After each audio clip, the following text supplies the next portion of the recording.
Hello, guys. Welcome back to TFD. All right, get comfortable for a second. Because today we're talking about the WNBA owners versus the WNBA Players Association and the players. And man, I heard something this morning and I literally went, whoa. Okay, that's news. That's real news. So boom, we've got two big things happening at the same time. First, you've got David Sampson. And if that name rings a bell, yeah, it should. Former Miami Marlins president for, 16 years? Major League Baseball. Business guy. Respected. Not some random. He runs a sports business show with John Skipper, the former CEO of ESPN. And Sampson was on the Dan Libetard show, and guess what they were talking about? The WNBA. Yeah, that part caught my attention too. Now, second thing, just yesterday afternoon, the WNBA Players Association voted to authorize a potential strike. Not saying they will strike, but they can at any time. That's leverage. That's pressure. At the same time, we find out the WNBA owners have put a new offer on the table. And I'm going to be honest with you, if the players don't take this offer, they're idiots. I'm serious. There are no excuses left. Because by the final year of this deal, the max players are making what they claimed they wanted in Project B, $2 million. And the minimum salary? Way up, way up. This is more than fair. Now, here's where it gets uncomfortable.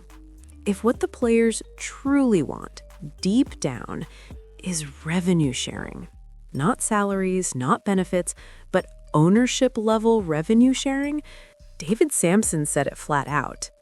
They're not getting it. And if the players push too hard, the owners will simply end the WNBA. Fold it. Shut it down. And that's not emotion. That's business. I just saw The Athletic reported, David, that the WNBA is countering, and they asked for 33% of a revenue split. Now I think it's down to about 30%. I asked Nafisa Collier at this Unrivaled event in the middle of the WNBA All-Star weekend what percentage they wanted, and we now finally found out what that was. It seems like this is getting contentious, but I guess to you, what's the percentage that you think gets this deal done? Oh, I don't think Adam Silver has any interest in pegging it to a percentage at all. And Adam Silver addressed the media during the League Cup final in Vegas and said that he'll get involved if they want him to. But here's the surprise.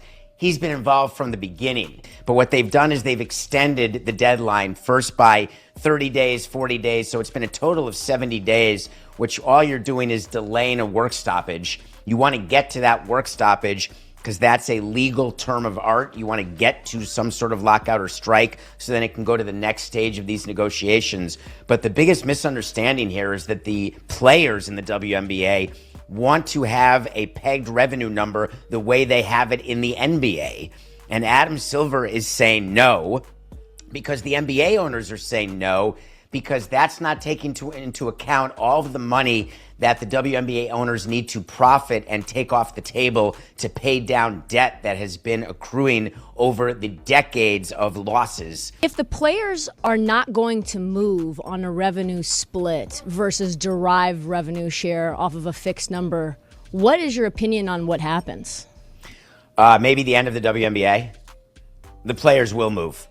There's not going to be a fixed number. It doesn't make sense to me for the players to demand that right now. What did you say on the front end of this? He said the end of the WNBA. What are you saying is going to happen if... let's be clear, Dan. People are not talking about this enough. Obviously, you know John Skipper's involvement in Unrivaled, but you also have talked about what Project B is. You understand there are players who are getting paid multi-millions of dollars to go play in another league in another country. This is the moment.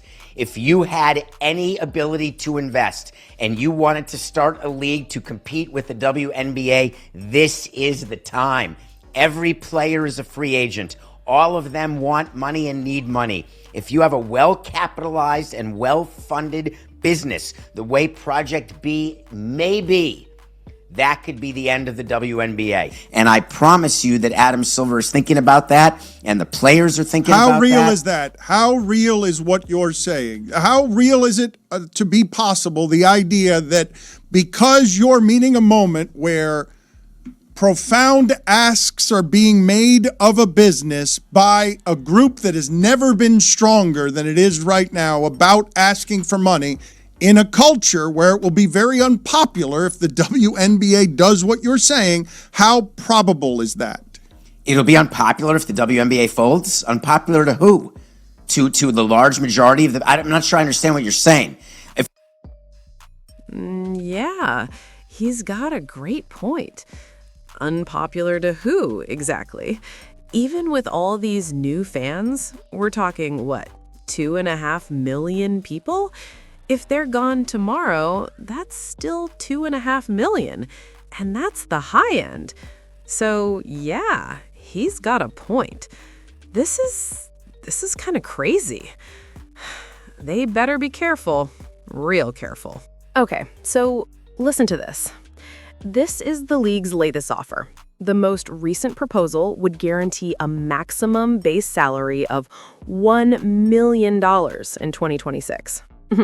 And that could reach 1.3 million through revenue sharing. Now, that's up from the current 249,000. And over the life of the agreement, that number could grow to nearly 2 million. A person with knowledge of the negotiations told the Associated Press the average salary in 2026 would be more than 530,000. That's up from the current 120,000, and it would grow to 770,000 over time. And the minimum salary? 250,000. Let that sink in. So, yeah, that's what's on the table right now. That's the offer, that's the reality. And I know they keep mentioning revenue sharing in there, but you've got to be very careful with that phrase. Because there's the revenue sharing and the players want, the NBA-style model, full-blown, big pie, everyone eats. And I'm telling you right now, not gonna happen. Not happening. He said it. Adam Silver said it. That is not happening. And if that's truly what the players are pushing for, the WNBA is over. Finished, done. They will not get that. They cannot get that. Because financially, it is not viable. Period. You don't negotiate that. You fold the league. You shut it down, everybody shakes hands, and everyone moves on to whatever other league they want to try to build. Now, there's a different kind of revenue sharing, the one based on profit. If you turn a profit, then you get a percentage. It's tied to benchmarks, growth, expenses, media deals, actual business math. And that's the revenue sharing the league is actually willing to give. That's what the owners are open to. And David Sampson, who is not some internet hot take guy, by the way, he's a legit business operator. He said flat out, push this too far, and it ends. Because the NBA owners, aka the WNBA owners, and Adam Silver, they are not playing chicken with this league. They're not. And you heard him. Sampson straight up said it. The players are going to cave on this. And honestly, maybe this whole strike authorization thing, maybe it's posturing. Maybe it's like, hey, look at us. We stood strong. We fought. And then they quietly take the deal. Because what's the alternative? There isn't one. You either take the deal or you go out of business. One or the other. Wow. Just wow.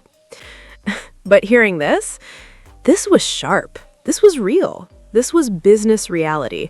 No emotion, no slogans, no wish casting. Just facts. So, yeah, tell me what you think. And don't forget like and subscribe for the next one.